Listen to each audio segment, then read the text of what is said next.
Soy Yair, soy deportista, terapeuta físico, ajedrecista y vendedor.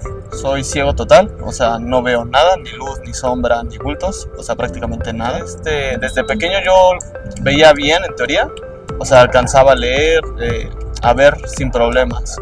La persona que me estaba llevando realmente no hizo un trabajo profesional conmigo. A veces tenía que pedirle ayuda a mis compañeros porque incluso los maestros no se portaban bien de cierta forma conmigo, no me ayudaban, no me brindaban el apoyo y hubieron muchos maestros con los que tuve conflictos por esa situación. Entonces sí me frustraba porque mi rendimiento académico disminuyó mucho. Practico atletismo, soy corredor, me ha ayudado bastante, me ha ayudado a forzarme a salir de casa, a andar solo, practicar, a entrenar. Esto significa más cosas de lo que uno solamente puede llegar a ver. Y a nivel emocional, pues, o sea, lo disfruto mucho. Hola, ¿qué tal? Bienvenidos una vez más a La Ruta a la Inclusión, un espacio informativo cuyo objetivo es visibilizar la discapacidad, las enfermedades raras, las neurodivergencias. Y el día de hoy tengo pues el gusto enorme de encontrarme con un hombre que es atleta, es un virtuoso de pues la vida como tal. Él es Yair y en esta ocasión pues primero decirte muchísimas gracias por poder platicar contigo y pues para que la gente te pueda conocer un poco, primero que te presentes. ¿Quién eres tú, Yair? Bueno, soy Yair, tengo 3 nombres, Yair César Alejandro, y tengo 22 años. Pues soy deportista, terapeuta físico, ajedrecista y vendedor. Eres multifacético, haces muchísimas cosas. Pues sí, es lo que toca. Pero hay una peculiaridad. Tú vives con debilidad visual, discapacidad. Platícame cómo primero lo tenemos que dominar. ¿Cómo es que vives tú? ¿En qué condición? Yo me considero, soy ciego total. O sea, no veo nada, ni luz, ni sombra, ni bultos. O sea, prácticamente nada. Entonces, en teoría soy ciego total. Puedes llamarle ceguera, discapacidad, invidente. Ok, muy bien. Ahora bien, independientemente de esta condición, pues hay una persona aquí que está sentada con nosotros platicando. Claro. Platícame un poco de tu vida, o sea, ¿quién ha sido Yair a lo largo de la vida? ¿Cómo ha sido desde tu infancia tu vida? Pues, a ver, Yair fue un niño que fue creciendo poco a poco, desde muy chiquito con el problema de los ojos. Empecé con una situación como a los 8 años, 10 años, empecé a tener problemas en los ojos. Entonces fue un poco complicado la parte de la escuela por el hecho de esta pequeña limitación, ¿no? Fui un deportista desde muy pequeño, me gustaba jugar fútbol, me gustaba salir, correr, ir detrás de la pelota, hacer muchas actividades físicas, no me quedaba quieto. Y pues considero que un niño alegre. Oye, pero hay algo que me parece sumamente interesante. ¿Tú desde pequeño fuiste ciego total o fue paulatinamente? No, fue desde pequeño yo veía bien, en teoría, o sea, alcanzaba a leer, a ver sin problemas. La ceguera no la perdí paulativamente, en teoría se perdió muy rápido, o sea, perdí la visión muy rápido, en cuestión de meses prácticamente.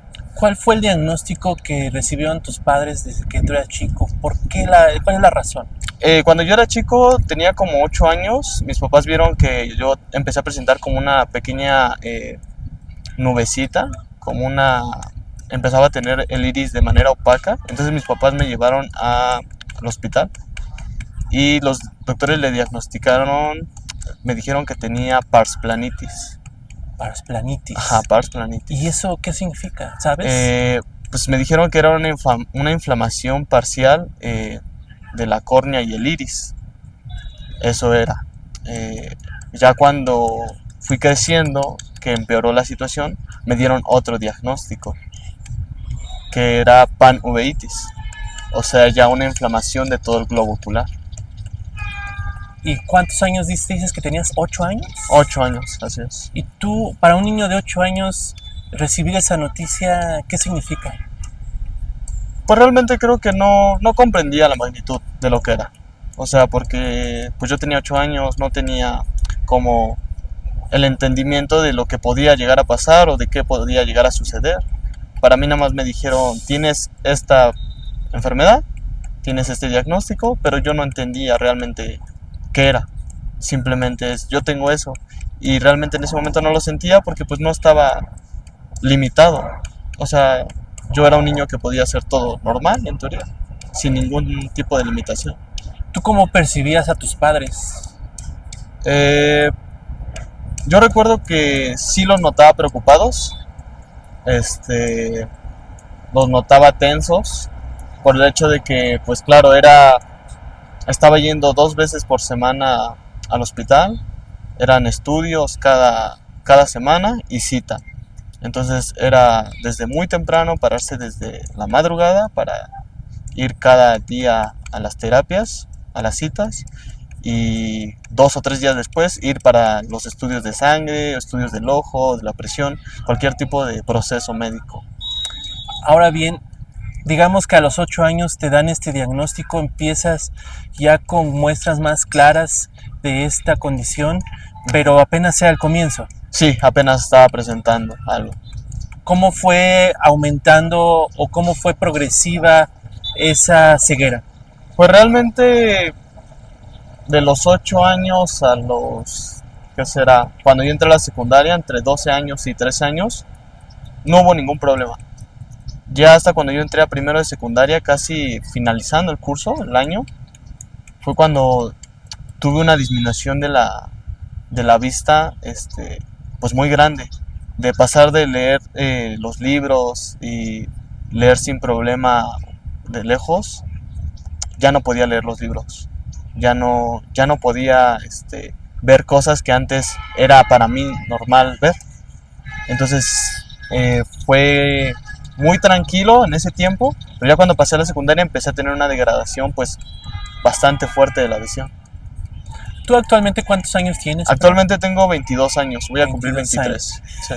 ¿Y te causaba desesperación ya no poder hacer las actividades que cotidianamente realizabas? Sí, frustraba. Era frustrante porque pues en la secundaria yo quería intentar hacer mis actividades normal, o sea, común, mis tareas, mis lecturas, mis resúmenes, el trabajo que te dejan en la escuela, ¿no? Uh-huh. Pero pues, sea como sea, es una limitación y no podía yo trabajar de manera independiente. A veces tenía que pedirle ayuda a mis compañeros porque incluso los maestros no se portaban bien de cierta forma conmigo, no me ayudaban, no me brindaban el apoyo y hubieron muchos maestros con los que tuve conflictos por esa situación. Entonces sí me frustraba porque mi rendimiento académico disminuyó mucho. Y fíjate que eso te quería preguntar porque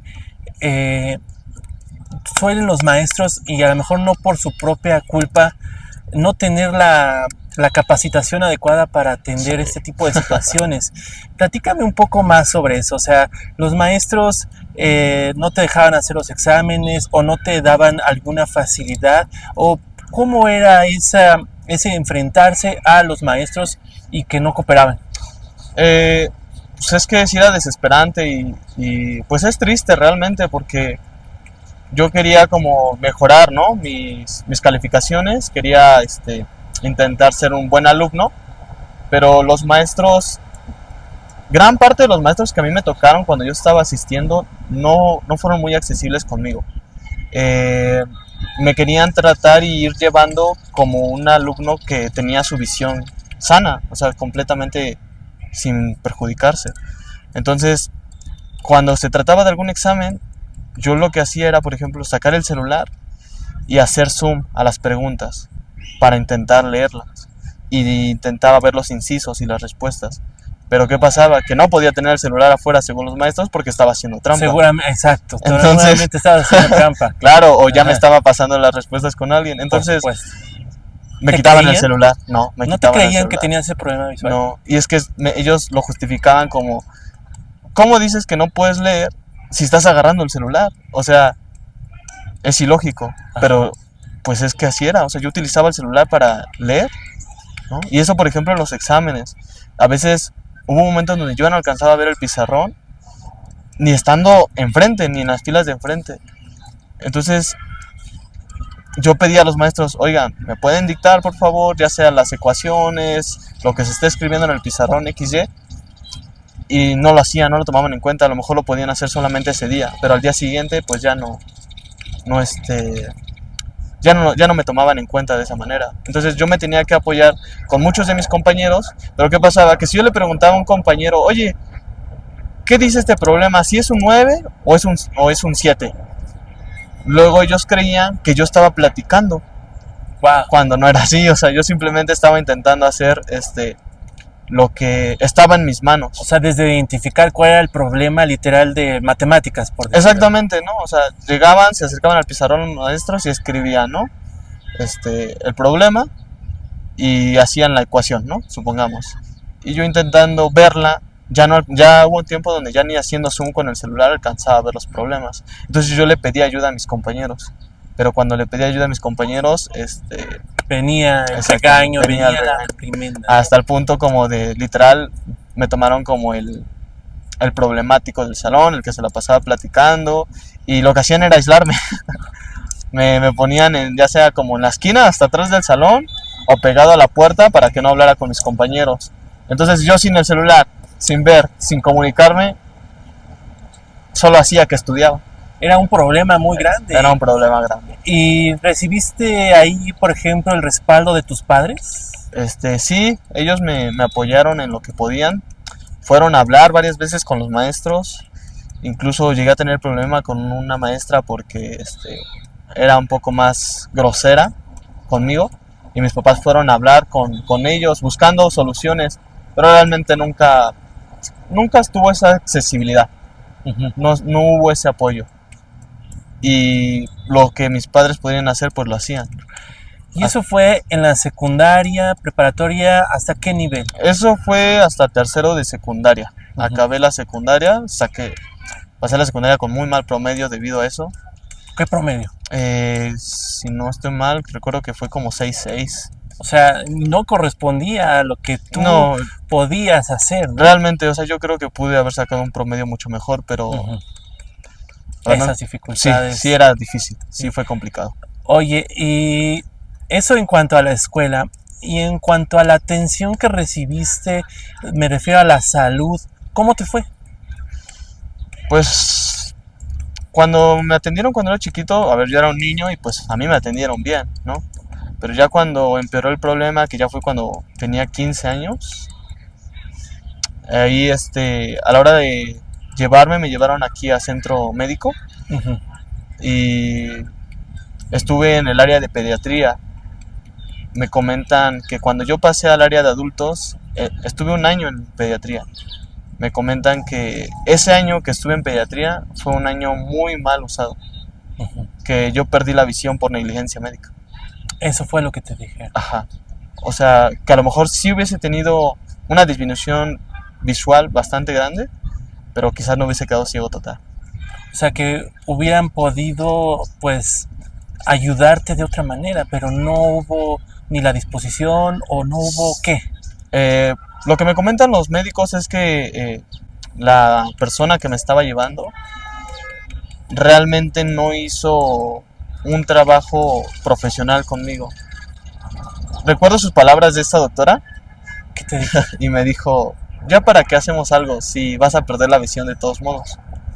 Dios mío. Entonces, bueno, dije, pues, está bien, ¿no? O sea, ellos son los expertos, ellos saben, Tú confiaste. Yo por eso estoy viniendo, ¿no? Y eso fue durante un año. Entonces, la doctora solamente me estaba llevando con un tratamiento mensual y yo tenía que ir cada mes, me daban como el mismo tratamiento.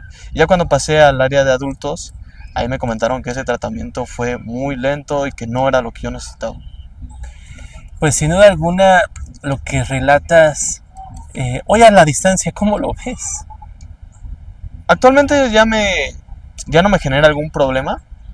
porque pues ha sido un proceso para mí fue de resignación el decir, pues ya qué voy a hacer, ¿no? Y ya siento que con el tiempo se ha ido aceptando esa parte, ¿no? Sí fue complicado al principio porque claro, me dicen que pude haber visto, o sea, que pude tener algún residuo visual y sea como sea, pues uno aspiraba a eso, uno estaba confiando en eso. Entonces fue difícil, pero con darse al tiempo y las experiencias y las personas con las que me he rodeado, pues he ido trabajando esa parte. Te voy a hacer una pregunta a lo mejor un poco personal, pero ¿tu corazón cómo está en ese sentido? O sea, ¿está más fuerte? ¿Se fue fortaleciendo? Pues creo que me volví una persona más resiliente y más inteligente emocionalmente, la verdad. Siento que, pues debido a estas situaciones que uno no puede controlar, solo le queda como, pues ir de frente, ahora sí que lo que toca, hacer lo que viene. Entonces sí considero que me ayudó a fortalecerme más esta situación. Sin duda alguna, lo que platicas, al menos a mí justamente me hace pensar que debemos de sobreponernos a las situaciones, claro, por difíciles que sean. Sí. Y ahorita estamos en un espacio que tú conoces bien, sí. Que es un deportivo que le llamamos Puerta 2 comúnmente, que está al oriente de la Ciudad de México. Pasan muchos aviones, pasa el metro, pero pues platícame un poco para ti qué significa este lugar y la actividad que haces aquí. Descríbela un poco, por favor. Ok, ¿qué vengo a hacer a este lugar? Practico atletismo, soy corredor, entonces, ¿qué representa este lugar? Pues representa muchas cosas. La verdad es que el hecho de yo haber venido aquí para mí ha sido un gran desarrollo personal, porque me ha forzado a hacer mucho. Este lugar para mí me ha ayudado bastante. Me ha ayudado a forzarme a salir de casa, a andar solo, practicar, a entrenar. Significa esfuerzo, significa gasto, significa más cosas de lo que uno solamente puede llegar a ver. Y a nivel emocional, pues, o sea, lo disfruto mucho. Claro, quienes corremos, podemos decir, sí. La verdad es que aquí uno puede sentirse libre, si bien presionado, si bien cansado, claro, agitado, pero te sientes libre. Pero platícame, ¿cómo es que llega el atletismo a tu vida?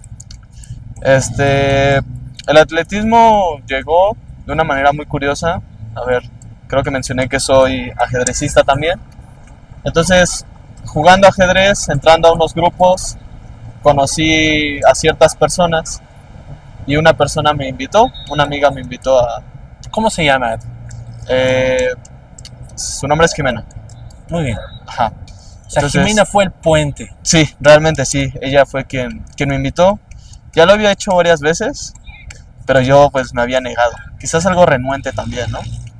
Entonces me había negado y fue pasando el tiempo y a mediados del año pasado como que me convencí y me convenció y terminé aceptando venir a entrenar, porque también necesitaba hacer deporte, a poner mi cuerpo activo, porque estuve en cama mucho tiempo, entonces necesitaba activar mi cuerpo. Entonces fue como la decisión de esto es lo que tenemos, vamos a hacerlo. Y así fue como entré al atletismo, pues gracias a ella, prácticamente. A ver, déjame jalar por ahí un hilo. Acabas de mencionar que estuviste en cama. ¿Podrías contarme un poco sobre eso? ¿Qué significa? ¿Estuviste postrado en cama? Sí, estuve postrado en cama. Cuando el problema de la visión empezó a ser más grave, lo que yo tuve fue una inflamación en los ojos y la presión ocular empezó a aumentar mucho. Entonces me prohibieron hacer cualquier tipo de esfuerzo.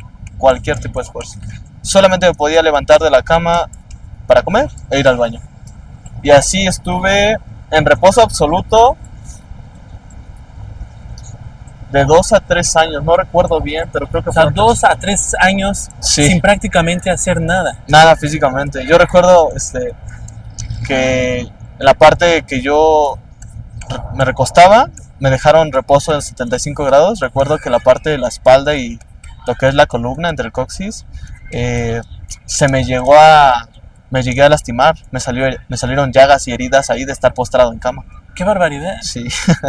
Entonces pues necesitaba como activarme físicamente. Oye, a ver, déjame hacerte una pregunta, a lo mejor un tanto técnica, que puede hacer como shock en el Claro. sentido de que los médicos muchas veces nos dicen, es que no puede hacer actividad física. Sí. Usted tiene, por decir, o sea, incluso trasladándolo a otro escenario en el que usted tiene sobrepeso, no puede hacer Claro. actividad física. Tiene que, eso es, o sea, no, ¿cómo decirlo? O sea, ¿está mal? Pues es que realmente supongo que depende de cada situación, pero a mí sí me perjudicó en todo. Porque, a ver, terminé perdiendo la visión. Ujú. Bajé mucho de peso, llegué a pesar 38 kilos. No, 38 kilos, no. Muchísimo. 48 kilos. 48 kilos. Cuando tenía un peso de 60, 65 kilos. Entonces bajé mucho de peso. Mi resistencia se volvió nula. De ser deportista, prácticamente perdí mi estado físico. Me lastimé, ¿no? Lo que comento de las llagas. Y pues a nivel psicológico es daña, ¿no? Porque estás postrado en cama, no puedes hacer nada. Y sí es como contradictorio, ¿no? Que te dicen, te vamos a cuidar, pero no te muevas. Quédate ahí. Es que sí me llama la atención porque justamente en lugar de ayudarte, pues quizás te hunde más, ¿no? Sí, sí me perjudicó. A nivel emocional fue bastante fuerte esa experiencia. Y entonces Jimena te alienta, tú estabas renuente y entonces llegas, ¿cómo se llama tu equipo? Se llama Corre Sin Límites, el equipo donde estoy. Un nombre muy adecuado, ¿no? Sí, claro, no hay límites. ¿Y ahí quién conociste? Bueno, aquí cuando llego la primera vez conozco al entrenador Pedro. ¿Pedro qué? Pedro Berrocal. Extraordinaria persona. Sí, claro. Y a mi entrenadora, Lourdes. Extraordinaria persona Sí, también. Conocida como Lulú. Uh-huh. Entonces empiezo a conocer a los entrenadores, empiezo a conocer a los guías, empiezo a conocer a los demás compañeros que también corren. Se empieza a hacer un grupo, se vuelven mis compañeros, los hago mis compañeros. Que por ahí está Raúl, sí. Jamaica. Sí, hay un chico, ¿no? Sí, claro. Andrick. Está esta amiga, Jimena. Por supuesto. ¿No? Max. Muchos compañeritos con los que he podido compartir durante ese tiempo que he venido a entrenar, que he hecho este deporte. Y entonces, ¿cómo son los primeros días cuando te empiezas a activar? Porque dices, yo incluso ya tenía hasta llagas, no podía hacer ya nada y los primeros días fueron difíciles, me imagino. Sí, o sea, sí pasó un tiempo de reposo absoluto. Sí pasó ya después como 1 año, 2 años, donde me dejaron ya hacer una vida normal sin esfuerzos. O sea, bueno, entonces no es una vida normal, ¿no? Una vida normal en teoría me refiero a que ya podía salir, ya podía andar, caminar, pero no podía hacer deporte ni cargar, o sea, seguía limitado. Entonces empecé a estudiar, conocí a estas personas, me invitan a entrenar, entonces ya venía de cierta forma ya no tan lastimado físicamente, pero seguía muy mal. Hablando en condición, venía muy mal. Entonces los primeros días que yo vine fueron complicados porque yo no podía trotar ni 50 metros, ni 100 metros, no podía controlar. Sí, no podía controlar mi respiración, entonces sí estaba siendo muy fatigante. Terminaba muy fatigado cuando entrenaba y fue complicado los primeros días, pero lo disfrutaba. O sea, me gustaba el hecho de venir, exigirme y poner actividad física en mí. Y siempre corres, por ejemplo, voy a hacer una pregunta que a lo mejor para ti y para mí puede ser absurda, pero para que la gente lo pueda saber. Claro. ¿Corres con el bastón, sin el bastón? ¿Alguien te va guiando? ¿Cómo es eso? Corremos con una persona al lado, que nosotros lo llamamos como guía, ¿no? Esta persona corre al lado de nosotros. ¿Cómo es que corremos sincronizados? Que es difícil. Sí, claro. Hay algo que se llama títer, o le llaman guía también, que es una especie de listoncito, una cinta, en la cual yo meto mi mano meto los dedos y el guía mete sus dedos en las agarraderas que tiene, ¿no? Entonces cuando corremos prácticamente tenemos que sincronizar el braceo. A la hora que uno da el braceo y levanta el brazo para trotar, para correr, el guía lo tiene que hacer de la misma manera para que nos podamos sincronizar y trotar a la vez. Y es que efectivamente, como lo decía, a lo mejor para la gente que no sabe del atletismo, cuando uno corre, el brazo hace un movimiento que no es igual al de la otra persona, y entonces ahí es donde viene la complicación. Exactamente. Pero hablando de complicaciones, hay un punto importante que aquí quisiera tocar contigo. Porque, por ejemplo, estamos aquí en Puerta 2. Sí, claro. Lo conocemos, es un territorio, pues, digamos, plano, pero de repente encontramos piedras, raíces. Sí. Si venimos los lunes, nos encontramos con los mecates del tianguis que se pone a un lado. Claro. ¿Consideras tú que este lugar y otros de la Ciudad de México están adecuados, son los indicados para poder practicar deporte, sobre todo para las personas con discapacidad? Realmente no. No, la verdad es que no. Considero que si uno puede entrenar, si una persona con discapacidad puede entrenar, es gracias a las personas que nos apoyan. En este caso los guías o los entrenadores. Porque los lugares no están nada condicionados para que entrene una persona con discapacidad. ¿Por qué? Por ejemplo, en mi caso, siendo ciego, vamos corriendo y me lo creerás o no, un árbol tirado en plena pista, piedras tiradas de una manera en donde no van en una pista para correr, ¿no? No hay forma de uno saber si ya está en la pista o ya está en las jardineras, nada más porque uno empieza a conocer y se va familiarizando. Y a lo mejor una caída es lo que te va a enseñar que ahí ya no hay pista. Exactamente. Yo me he llegado a caer corriendo porque hay baches durante la pista. O sea, hay hoyos. Y cuando llueve, por ejemplo, en pistas de tierra, se complica demasiado para correr. Porque se vuelve resbaladizo, se hacen charcos, o sea, es muy complicado. Entonces, realmente, si uno como persona con discapacidad puede correr, es gracias al apoyo de las personas que nos están, pues, brindando eso. Pero también hablando de las personas, a veces si uno cuando corre aquí con, digámoslo así, la capacidad total, claro, hay veces hay poca empatía, falta de empatía. Realmente. ¿Cuánto más hay falta de empatía cuando alguien corre en un espacio como este teniendo discapacidad? No hay mucha cultura, no hay empatía respecto a eso. Cuando nosotros corremos, hemos tenido conflictos con personas porque las hemos chocado, ¿no? A un compañero le hicieron, casi lo agreden físicamente, realmente, o sea, fue una situación muy intensa porque él iba corriendo con su guía, él no ve y lo choca y la otra persona reacciona agresivamente. Entonces, digo, ¿cómo lo hacemos, no? Claro. Por más de que uno quiera intentar hacer lo que uno tiene en sus manos, pues la responsabilidad de uno acaba en donde empieza la responsabilidad del otro.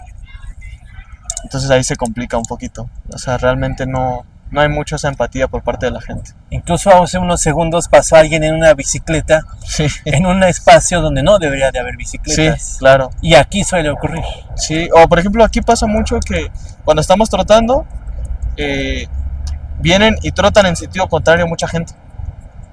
Así es. Entonces digo, en una de esas nos abrimos, vamos, se nos falsea el pie, lo que sea, y chocamos. O los perros. Porque no es que tengamos algo en contra de los perros, incluso hay perros guía, pero sí, claro. También, como dijiste tú una palabra, es la cultura que podamos tener para, pues, independientemente de que tengamos discapacidad o no, pues pensar en el otro, ¿no? Sí, claro. Sí, sí falta ahí. Y finalmente, ya para ir terminando, ¿tú quisieras darle algún mensaje a las personas que pues están comenzando con pues una discapacidad de este tipo, que en este caso es visual? Sobre todo quisiera referirme a los papás de aquellos niños que a lo mejor nacieron con esa discapacidad o que están en una situación como la que tú viviste, en tránsito, de pues pasar de ver a no ver. ¿Tú qué le consejo, qué palabras les podrías decir a esas personas que apenas empiezan por ese camino desde tu perspectiva? Pues a ver, yo estoy en la misma situación que todas estas personas, estuve en esa situación, muchos estuvieron en esa misma situación, entonces yo sí le digo a todos esos compañeros que lo intenten. O sea, si ya están haciendo algo, que sigan haciendo más, que lo intenten, que no se detengan. Y que sí, tenemos una discapacidad, pero la limitación que ellos tienen o que nosotros tenemos no es tan grande como las limitaciones que nosotros mismos nos podemos poner. Entonces, que se intente. Eso es como lo que yo les digo. No están solos, hay más gente. Perfecto, Yair, pues no me queda más que agradecerte este espacio para la Ruta de la Inclusión y de verdad, muchísimas gracias. Un gusto. Pues ahí lo tienen, no hay límites, el nombre de su equipo lo dice todo, correr sin límites, y quizás no solamente es correr sin límites, es vivir sin límites, y Yair es una muestra de ello, y pues les invitamos a que continúen con nosotros. Muchísimas gracias. Muchas gracias.